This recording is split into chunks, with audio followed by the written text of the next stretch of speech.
So the question for this presentation is, what are the types of share capital in a Singapore company? Or in other words, what are all those terms like authorized capital, issued capital, and paid up capital? So let's have a look on these three terms. Authorized capital of a company means the total amount a company is authorized to issue by way of share capital. So this is a kind of a maximum ceiling beyond which company cannot issue share capital. The next term is issued capital, and this represents the total amount of capital a company has issued to shareholders. So logically, issued capital amount will always be lesser than authorized capital amount. And the last term in this is paid up capital.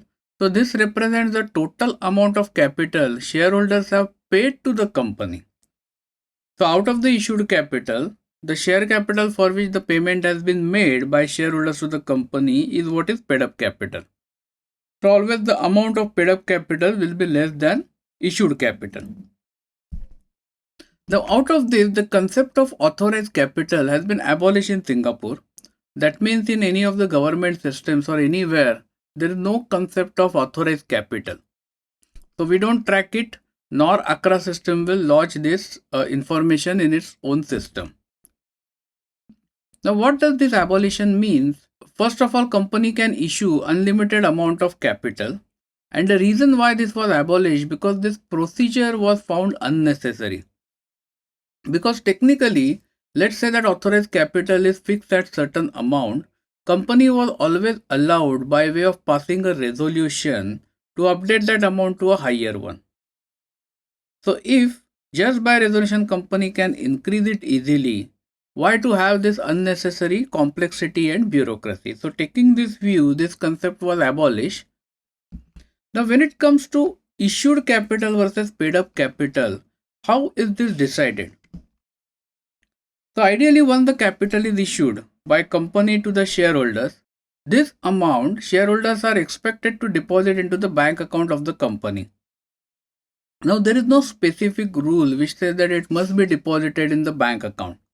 Technically, you have to hand it over this amount to the company in the form of funding. This can be in bank account, this can be even in cash terms, or it can be even in commitment terms. So law does not specify that in which format this payment should be reflected. It only says that this should be paid to the company. So in practical environment, when we incorporate companies, generally if the capital of the company is small, let's say it is lesser than 10,000 Singapore dollars, then most of the corporate secretarial firms will lodge this amount as issued as well as paid up capital. So it is presumed that since the subscribers or the shareholders have signed the agreement, they have considered to be paid this amount. Maybe it is presumed that it is in their bank account, which will get transferred to the company in due course of time. However, if the company's capital is larger, for example, let's say that it is $1 million, then in that circumstances, most of the CSPs will want a proof of deposition of this fund into company's bank account before the paid up capital is increased. So generally this is what is done in practical sense.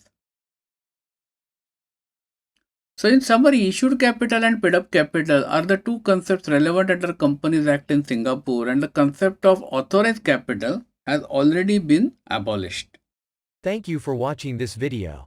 This video was brought to you by Epica Consulting Singapore. Subscribe to our channel today to get notified when new videos are posted.